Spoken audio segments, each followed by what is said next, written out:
The people that you want as your leaders aren't people that are just sitting around looking for stuff to do. They're busy. But you're going to need to cast a compelling enough vision that they're willing to reprioritize their busy life to make leading in the parish a priority for them. Welcome to Divine Renovation's Missional Leadership Podcast. Here's your host, Tammy LeBlanc. I'm Matt. Hi, Rob. You guys all ready to jump into another exciting conversation around renewal today? I've been counting down the minutes, Tammy. Totally ready. Let's go. All right, bring it on, right? Okay, before we jump in, I'd like to welcome you, our listeners, to another conversation where we hope we can bless you and come alongside you as maybe you wrestle with some of the topics that we're going to break open as we talk about parish renewal. So guys, we're talking about teams today. So tell me, what is your most favorite team that you've been on? Like any or all teams or like leadership teams? It's wide open, Rob, because this is just the icebreaker. We're just getting you warmed up. Okay. My probably non-church team favorite one is I played in a softball league. So that still stands out as one of my probably favorite sports teams. And then as far as, everyday teams, like our coaching team here at Divine Renovation. Love our current team and probably my favorite past non-church team that I've been part of. Well, that's not real fair because now I can't say the same thing. I'm that kid in class that's like, what he said. I have to go after you. Well, before we go on, I got to hear about Rob's softball league. Like, Rob, what position did you play? How many home runs did you hit? How many ACLs did you tear? Oh, I can talk about that one. I hadn't played sports for a few years before that. So it was the experience that taught me I was getting old. Because I remember when I was like, in my early 20s playing sports and all these old guys were like always complaining about pulling muscles and stuff like that. And I was playing this league one day, I hit the ball and I just started running to first base as hard as I could. And never thought about stretching or anything like that. And I pulled a muscle in the back of my leg and it was just like that. It's like, and I hearkened back to my earlier years, like, that's what all those wait. And so it was, So I learned that I was getting old at that stage of life. Now that I've gotten older, not as old as Rob, I haven't toured as many muscles, but now that I'm older, one of the things I did when I was around 40 or 42, I can't quite remember because I'm old, but I competed in a CrossFit competition with a buddy of mine from the gym. And I thought like my competition days are over, I'm going to tear something or I'm going to get beat badly and just be humiliated. We won first place in this scaled CrossFit competition. So that one is like a fun example of a team. Like I still got it. That's what I liked about it is I could still do it, Now I'm in not that good a shape anymore. Was the theme to Rocky playing in the background as you were kind of like competing? I actually think it was more like Frank Sinatra. It was a little more mellow. Yeah. And then my favorite my favorite church team really was my leadership team at my parish. And I heard, another coach in the ministry one time say, you're going to get to be part of one healthy and high functioning team in your life. I was like, oh no. This one, I'm on it now. That means the rest of my life I'm doomed, It's all downhill after this. Yeah. But I do remember it being that it was fun. We were seeing lives change. We were prioritizing new things. We were doing parish renewal. My pastor was fully bought in. We were leaning on each other's gifts and strengths. I feel like I just gave a leadership talk there, but it really was that leadership team that was one of those moments of memory of just great, healthy, high functioning teams. Yeah. Similar to you, Matt, I really look back with fond memories on a team that I was involved in my parish where we led what we called connect groups in the day. And it was this beta step post alpha where we saw people first encounter Jesus and come to faith, but then to grow into discipleship and how fulfilling that was as a team to work together to facilitate that. It reminds me actually of a question that I would often ask the priests who were coming into coaching for the first time. What's your fondest memory of a team? And really getting them to look back over their lives and see if they could identify a time when they enjoyed working in leadership with other people. And it's actually quite a struggle for some priests. It was hard for them to come up with that memory. Some of them just never had that experience of working in a team.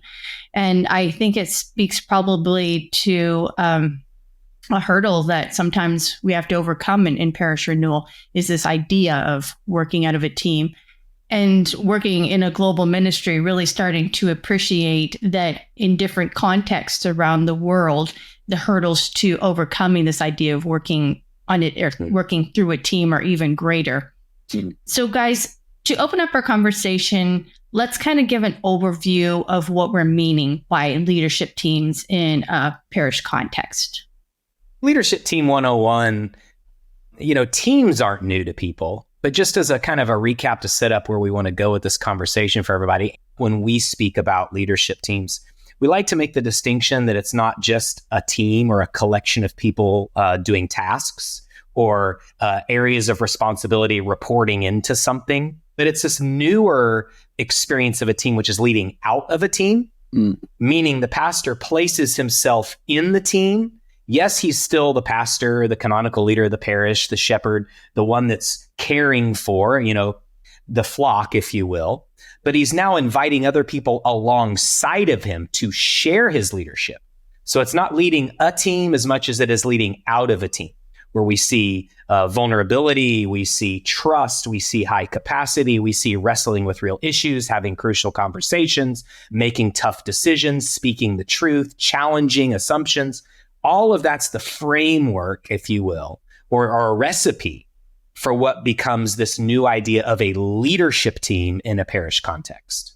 It's also recognizing just because you got a group of people in a room doesn't mean it's a team. Like in research shows there's a difference between having a work group and having a team as well. There's actual habits and practices to be a team, and not just the fact that you're all working for the same organization or the same group. But yeah, when we think about a leadership team, a couple of different things primarily is they come around and they help the pastor lead the church.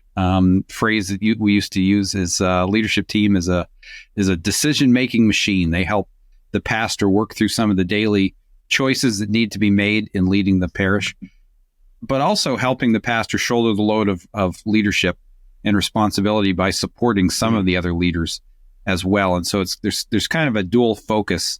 Ideally, not all of our teams function exactly that way, but generally coming in and helping the pastor figure out the choices and the decisions and kind of work through the complexity of leading a parish nowadays, and also freeing up the pastor to be more of who they are stylistically, but also what they do functionally as a priest, and to help create some boundaries around their time and hopefully lead in a much more sustainable way.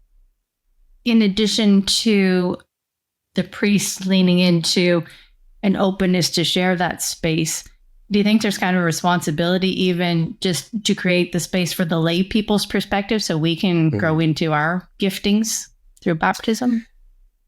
You bet. And I think not just for the pastor to open that up, but for how are the lay members, and some leadership teams have other clergy if they're deacons or priests on it as well. But the non-pastor, non-parish priest positions on the leadership team, right? They have to experience a new way of leadership also, meaning they're not just there to say, yes, Father. That helps sometimes, right? But not all the time. They have to be there to bring their gifts, because at least I haven't, maybe Rob coaches some pretty high capacity pastors and parish priest leaders as well. But I've yet to meet one that has all the gifts. And so, and most pastors would probably admit they don't have all the gifts. But when we start surrounding him with the people that bring the gifts he doesn't have, and he starts to realize he doesn't have to have all the gifts, there's a reliance, yes, him on the lay people, but also the lay people to say, here's my gifts. Here's where my pastor comes up short. Here's his blind spots. Here's where I'm going to challenge some assumptions. That's a tough space for some people to grow into, because it's not their lived experience, or that has not become the normal model of leadership in the church. We have a hierarchical priesthood, and that's great. But sometimes over time, we get stuck in some patterns of leadership that aren't specifically part of that hierarchical priesthood, where the priest is supposed to have all the answers. He's supposed to do all the things. This can set up the priest not only for an unhealthy model of leadership, but it's actually unhealthy to his sustainability and his own health. Yeah. And I mean, there's a couple things around that as well, Matt. Like, some people just naturally find it hard to kind of challenge and speak into any source of authority. But then on top of that, you take the propensity for clericalism. So there can be a couple of different roadblocks in there, both for some overcoming and just learning how to step in and have these conversations and challenge assumptions, things like that. But then on top of that, doing it to a priest can be that much more intimidating, right? And so learning to create the environment to where people can function in a way where that's a normal and healthy part of what the leadership team is doing. So knowing, guys, again, that the context is so varied across the world in terms of like the size of parishes, the financial situation, their cultural context and whatnot. What are you guys seeing in terms of the makeup of these teams? Who's making up these parish leadership teams? That's a really good question, because it varies by as many contexts as we have. I think in a lot of the larger parishes with larger staffs, which tends to be more of a North American model. I know there's some places beyond that have larger staffs, but it tends to be made up of staff people. And that who's on that team can kind of be a point of contention, right? I mean, if we use that Jesus model, right, where he had 12 disciples, we could call them like the staff members for his early church. And then he had 3, Peter, James, and John, from the 12 that he had this different relationship with, this layer of leadership that was different than the 12. And I'm sure that ruffled some feathers. I mean, we read about the sons of Zebedee, right? Wanting even their mom gets involved in it. Like, hey, give my boys a place of prominence, you know?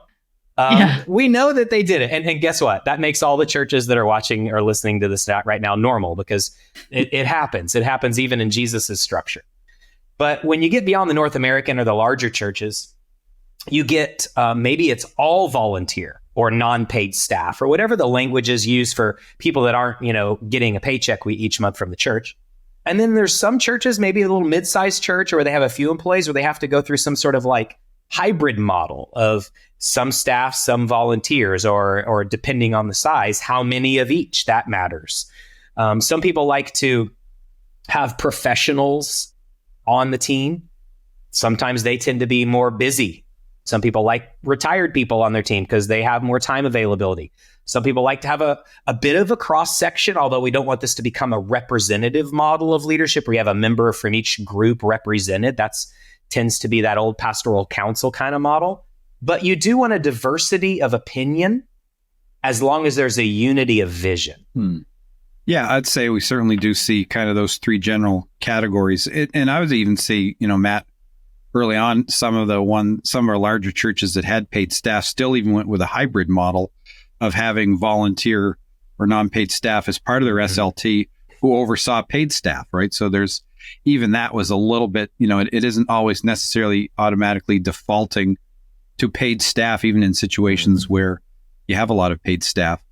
One of the interesting dynamics as well around the makeup, and this speaks a little bit less to the style, but particularly in parishes where you have multiple priests or deacons, the different attitudes that sometimes pastors will automatically have anyone with a collar on the senior leadership team, and other churches, they don't if they don't have leadership capacity, right? So that's always an interesting discussion to have with people as far as who's on senior leadership teams and who isn't. Like even at St. Benedict, when I started there on the senior leadership team, we had an assistant priest who didn't serve as part of the team. And then when Father Simon came, he was part of the leadership team. So it was more of a function of their leadership capacity, less so the fact that they had a collar. But others will automatically default to the fact that they have a collar and put them on the team as well.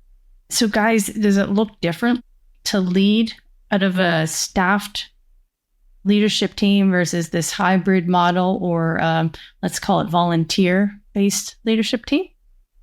Yeah, I think in the different situations, it's going to look the same, but I think the scale of how you do it's going to look different. So for an instance, if you've got a senior leadership team where everyone is full-time employees, so they're all paid staff, they're going to do the same things as a pastor that has a volunteer team or, unpaid staff. But, the rhythms of how often you meet, the amount of leadership that they offer outside of the meeting is probably not going to look the same. So it'll look the same, but it'll be scaled back a little bit differently according to the different situations. So you take in a hybrid situation, they're on the team. You might have a paid staff that's overseeing 4 or 5, 8, other leaders. Well, you might have a volunteer SLT member that's only supporting 1 or 2, maybe 3 leaders at the most outside the meeting. So they're going to be doing the same things, but the scale is going to look a little bit different between the different situations. Yeah, you really want the outcome to be the same, right? How you get there is going to be based on the people in the room anyway, based on their gifts, based on whether they draw on a paycheck, based on how busy they are. It's one thing for us to speak into leadership teams, and we've done this a lot, is our leadership team, which mine did, our leadership team meets once a week for over 3 hours. I'm sure most people around the world are like, you guys are nuts. I can't even get them an hour a week, right? So that does change, right? The outcome should be the same. But I'll tell you, one of the harder things, and maybe I'm jumping ahead here in the conversation, the harder things is how to make the shifts for people to leading this way. Because if it's all paid staff, they come in wearing their staff hat.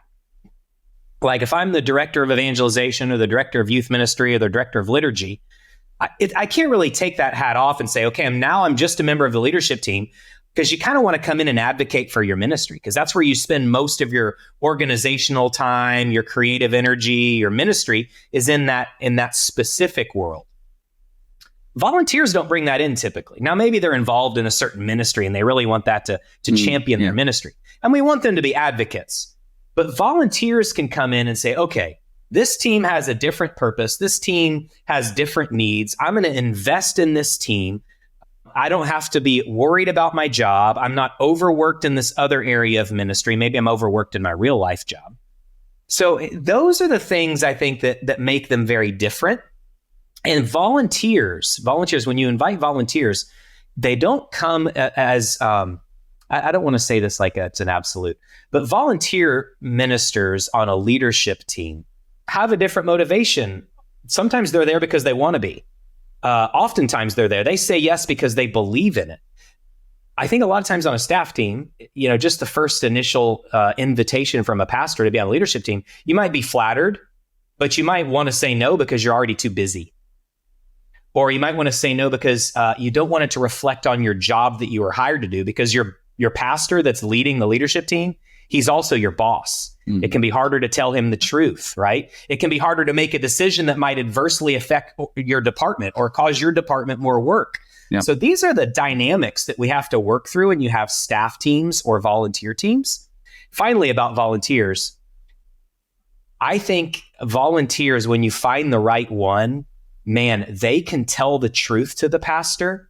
They become advocates in the community. They identify other really good leaders. And not that staff people don't, but I think volunteers can invest in this being their main area to help lead a parish, and can really go all in for it in a really profound way. So not to discount your volunteer members in a leadership team. Yeah, such a good point, Matt. Just kind of sometimes the different agendas we bring in to it. I think one additional thought as well is sometimes in the context where it's all volunteer, you might see a little bit more turnover. People run for a really hard season for a year, 2, 3. Mm-hmm. And this is a general observation. We have some churches, they've had volunteer teams for several years now and still going. And sometimes you'll have staff teams that have a lot of turnover. So, but generally, I think pastor probably has to be a little bit more prepared to have turnover happen in the context of a volunteer situation than in a paid staff as well. That would be one of the dynamics of navigating the two different worlds. Now, I will say that reminds me of a parish I support, and they've got it's a volunteer team. And one member volunteer team actually lost their way a little bit, where they started to think they were in charge. And that typically doesn't happen on a staff team, right? You're normally navigating, like trying to help them lead up with the pastor. Yeah. In this case, on this team, it was like, we needed this guy to lead down a little bit. Like, don't stop telling the truth and challenging assumptions and, helping to create the right decision. But this volunteer started like writing the bishop and like complaining about his priest or wanting to tell the priest what to do. And that was just as an unhealthy a situation as the priest doing it, Yeah. Yeah. This is feeling like really messy territory, guys, because I'm thinking of all of these complications in my head. So say you have a large staff and only some of them are invited onto the team. What does that mean for the ones that don't get invited on? I'm thinking about these teams that have some volunteered and some paid staff, and just the different nuances. Again, like Matt, you said, sometimes volunteers are able to more freely speak their minds because they're not afraid of losing their job. And you have staff members that are concerned maybe about losing their job. Just so many dynamics at play here. Anything you want to say to that? You should write a book on it. Yeah. I'm looking for the answers for you guys. I mean, I'm just thinking this is messy. What do you do? How do you manage that? Yeah. It can be challenging. Part of what you have to remember is that the leadership team is about serving the parish. The parish isn't about serving the staff people, right? So the church doesn't exist so that we have a job. We have a job so we can serve the parish. Or, in the case of a volunteer, the volunteer doesn't, the church doesn't exist so that the volunteer can have power and authority, right? And it's so easy to get that messed up, and it can be challenging in situations. And so for pastors to, I think, lead well in this area is to communicate ahead of time. Hey, this is what I'm doing. This is what I'm thinking about it. This is the process that I'm working through, things along those lines, as opposed to, pastor all of a sudden walks into staff meeting and goes, hey, everybody, we've got a leadership team now. And it's, and starts naming everybody, and everybody's kind of like, oh yeah, and by the way, now so-and-so is so-and-so's boss, right? So it's like, wow, Yes. You're just going through some mental whiplash trying to make sense of all this. So, I think communicating some of these changes ahead of time, communicating some of the processes of what that looks like. And and at the end of the day, I think you can minimize things.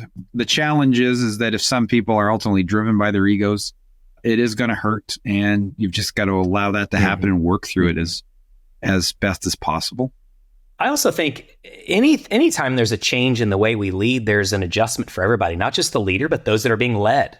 Most people can recall in their life getting a new boss or getting a new job or the structures changing. The same can happen in a church. It doesn't mean because we're doing the work of God that has to, not be a factor in this. I already mentioned in the scripture that they were struggling with this new structure that Jesus had. So I think some of it too is to allow that to be the case, allow there to be some growing pains. But what you said is key, Rob. Like, keep communicating why you're doing it. Keep communicating what's going on. Because the worst thing you can do is have a leadership meeting. It's like you go into a room and everybody's in there for a little while, and then they come out and like decisions are made and nobody knows why. And then next week they go back into a room. Like, you don't just communicate the decision that's made. Communicate, some of the considerations. Communicate how you make decisions. Communicate not everything in the room, because you do want there to be a high level of trust and candor in the room. So you can't like have a webcam in there where everybody gets to watch what happens. But you do want to communicate the why. You want to communicate that you have everybody's best interest, that you're considering all angles, that everybody, is kind of needs are brought into the room as well.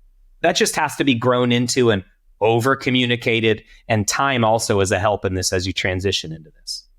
I'm thinking perhaps priests with volunteer teams maybe have to be a bit more intentional too around making time for team building, since they're not spending as much time together maybe as they do staff members. Yeah. That's so key, Tammy. Yeah. That's so key. I love it. Yes. What can, I think, undermine the team development process a little bit is the fact that if you're in a situation where everybody knows everyone. I always tell them, I say, you might all know each other, but you don't know each other in this context, and I, it's like, imagine if you were all of a sudden, you pulled together 5 people you knew and you're going to start forming a basketball team. Well, just the simple fact that you know each other doesn't mean you can play basketball. You've got to still learn the skills of basketball and things like that. And a leadership team's the same way. you walk into the room just because you know each other. There's still some skills and habits that you need to learn. And so again, you spoke earlier, Tammy, about the idea of developing trust. Like trust in the context of leadership looks different than trust in the context of just a relationship of people you talk to going back and forth in church or whatever the case is, right? And so there's intentionally forming these volunteer or paid staff or hybrid, whatever the case might be, is so key to developing that foundation to be a healthy team moving forward.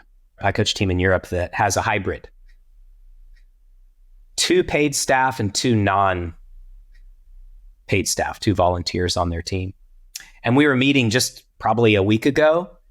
We meet about once a month with this team, and they meet weekly. But in their weekly meeting, once a month, we get on for an hour.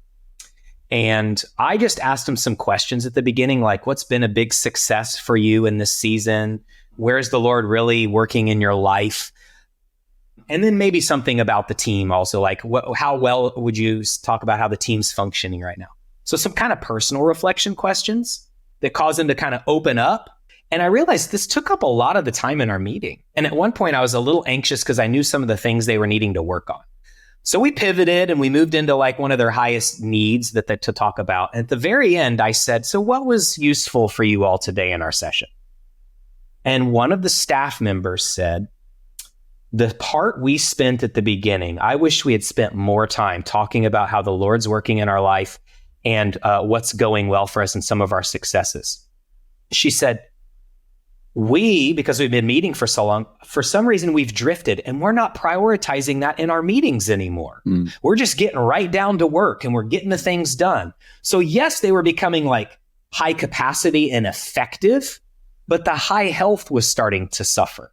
And they hadn't revisited, it's like not just sharing life together, but hearing what's working in other people's lives. I mean, we know this when we hear other people say, here's what God's doing in my life, or here's where there's a big success in ministry, or here's where I'm seeing the Lord really bless our ministry. You want to hear that from other people too, not just giving you the chance to share. So it's just something to reflect on that, like, even regardless if it's a hybrid or an all volunteer team, and maybe because we're so conscientious of their time that we get right down to work. But that part's as important a work as you'll do in a room. Yeah, so good. So I want to make sure that we've landed this clearly then. When you're coaching a team who sometimes will say, yeah, we can't do that because we're a volunteer leadership team. Is there anything different that you guys are doing to coach into a leadership team that's based with volunteers? Yeah. One of the things sometimes is you get pushed back, like everybody's busy, or I don't have any leaders, or, all this sort of stuff. And that's true because, one of the phrases that I use is eagles soar and turkeys flock, right? And the people that you want as your leaders aren't people that are just sitting around looking for stuff to do. They're busy at something else, right? Like, because a lot of times people say, well, they're so busy, they don't have any time. You're right, they are busy. Why? Because effective leaders are probably already doing something in some other area of their lives. And so again, this gets back to the idea of vision and inviting people into things. But the idea that probably the leader that you need, you probably have them in their church, but you're going to need to cast a compelling enough vision that they're willing to reprioritize their busy life to make leading in the parish a priority for them, right? Like if you're looking for who's someone that has 20 hours a week that's not doing anything with their time, that's a high capacity leader, they don't exist, right? Right. That's right. And so they're there. You've just got to be willing to step in and cast the vision and say, hey, would you be willing? And sometimes, I've seen this before, maybe you have as well, Matt. Like sometimes there's people that they cast the vision to and they'd like to, and they don't make the adjustment then, but 6 months down the road or a year down the road, they do. Right. Generally, most pastors have the people in their church, but, you are going to need to go and kind of tap them on the shoulder and challenge them and encourage them that this is something that they could step into. You believe in them. And a lot of times, not all the time, but a lot of times people are like, yeah, I'd love to do that. I didn't know I could lead in the church, and they're willing to reprioritize. Right.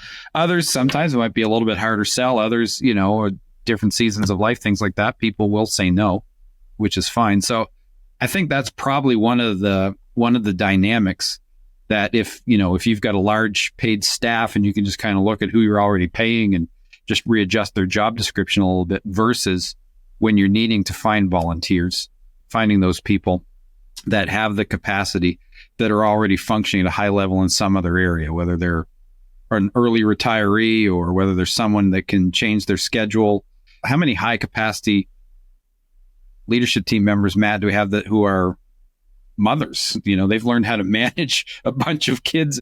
Yeah, just learning what that looks like to identify the person and don't say they're no for them. Yes, that's a big one. And still cast the vision, say, hey, I'd love for you to pray about this and invite them into the process of this. Yeah, I think we undersell it, right? Like you said, like, oh, I know you're busy and you probably don't want to do this. And I want to make it really easy on you.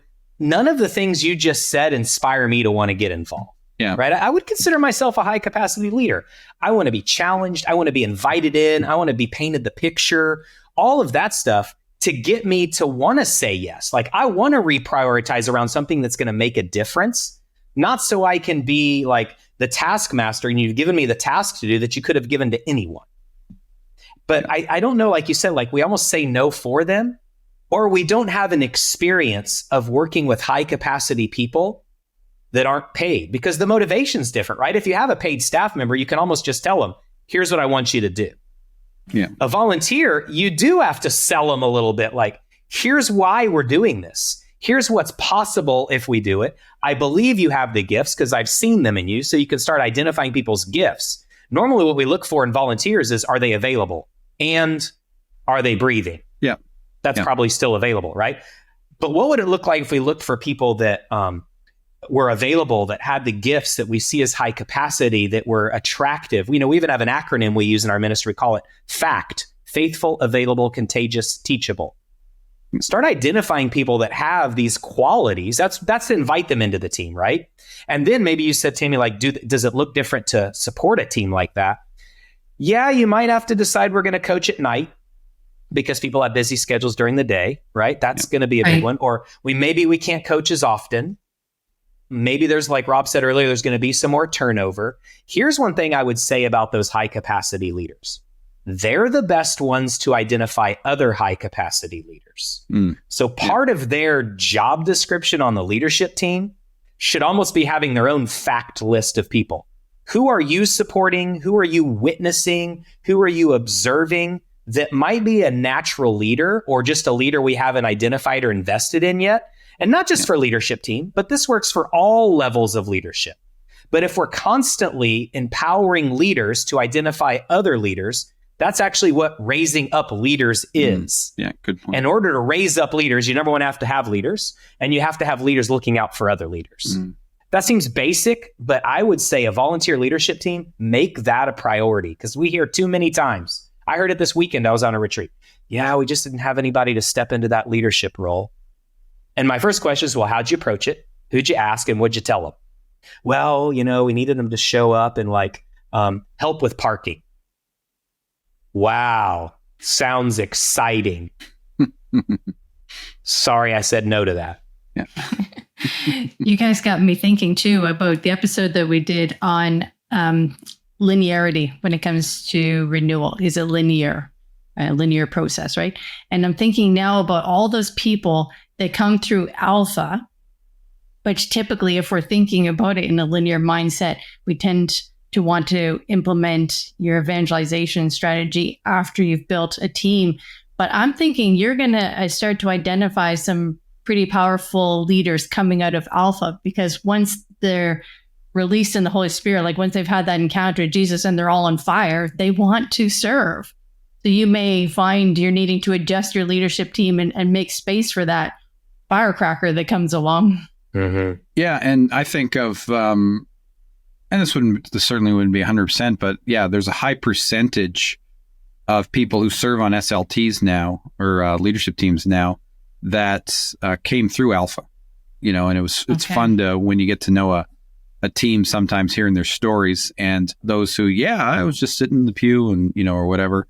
and they encountered Jesus, and all of a sudden it did involve them as eventually becoming part of a leadership team at a parish. And so that is certainly something that we see, or sometimes in the transitions that happen when one team member steps down, you hear, yeah, they came to Alpha and had a conversion a year and a half ago, 2 years ago, whatever the case is, and now they're on the leadership team as well. So guys, we served up some great advice, I think, around helping priests who are leading leadership teams in terms of setting aside very intentional time for building into the team where they wouldn't normally get if they were staffed members, and some advice around inviting these unstaffed members into the team. Is there any other advice that you wanted to give to pastors leading volunteer teams? Yeah, I think one thing I would say around that, especially if there's like a hybrid or if there's staff positions there, is allow yourself, even on a leadership team. Like, I think the overall principle we need to be careful of is treating everybody the same. Like, we can cater or overinvest or whatever it is, people in we can customize the way we lead them. And so if there's a staff member, I think Rob even alluded to this earlier, if there's a staff member, maybe they have a larger role in leadership in the parish beyond the leadership team. If there's then a volunteer on that leadership team, maybe they don't have that larger role, or they're not expected to lead in the same way. Maybe they can lead more volunteers in ministry or a smaller number of people. I even know one leadership team that meets with the staff that's on the leadership team weekly, and then the whole team with some of the volunteers on it, they meet every other week. So because they realize the investment that a staff person has can be different, but they don't want to wait until every other week for the team to meet at some level. So they don't make a distinction like you're team A and team B, but like, what can we do as the staff members of the leadership team this week? And what can we do as a whole leadership team the next week? And that's a hybrid model, right? And so play around with the model. Don't get married to, well, this is the old model I inherited, or this is the one model I think I heard or read in a Divine Renovation book. Play with the model. Here's the litmus test. Play with the model that makes the pastor the highest capacity, highest health capable leader he can be. Play with the model that serves the pastor to become the best leader that he can be. That's good.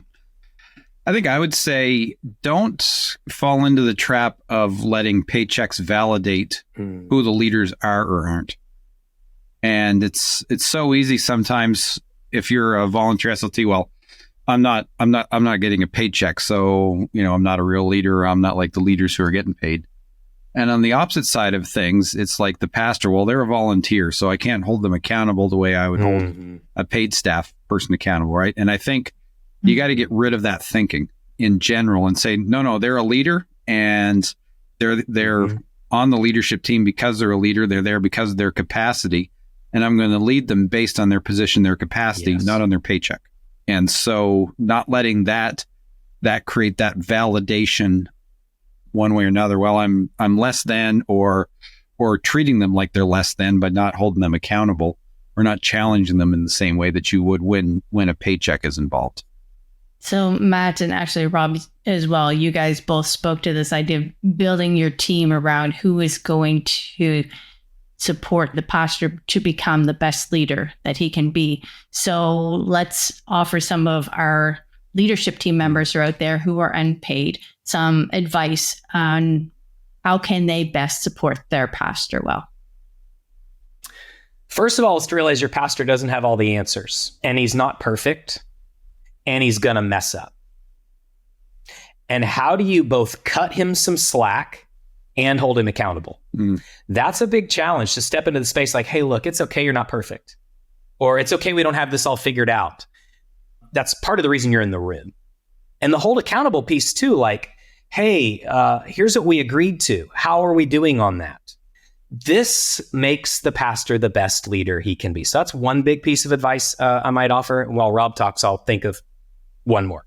Sure. Over to you, Rob. You also want to step back and say, okay, not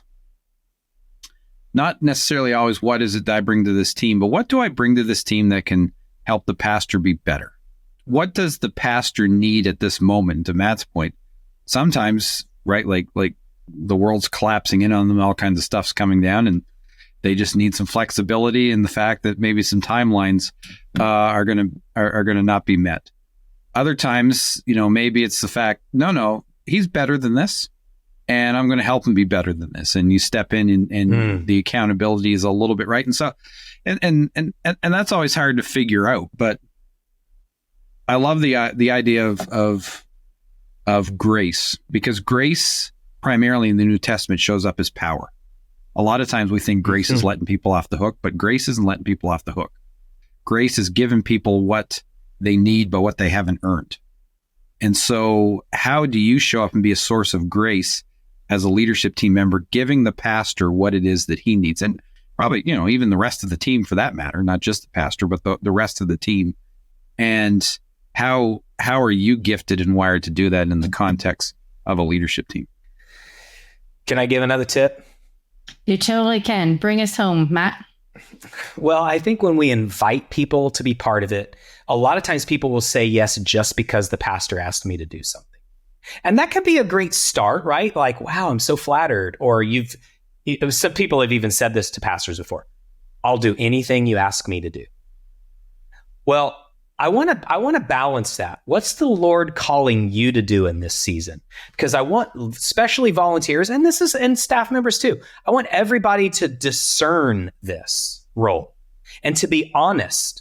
Like, I don't have the capacity, or tell them how it could work for you. Like, if you don't have the capacity, but if you met on another night, it would work. Or if you aren't meeting as frequently, it would work. I want them to discern this position. It's not specifically a position of power and not just influence. Although you're going to be asked for both of those things, right? This is going to be a natural part of it. But if you discern it, you're serving the pastor well. If you don't discern it, not only are you not serving him well, you won't serve on the team well. You will let the team down more often than not. You can become toxic on the team. You will stop showing up for things. But if you discern the position and you're a volunteer, you'll carve out the space. You might even say no to some other commitments you have because this one is that important.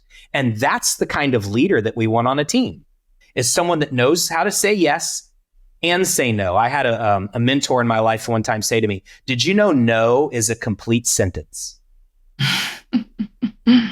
Maybe that's just my Texan coming out. Like, in Canada, you have to say no, sorry. Right. We say no, sorry, eh? Eh?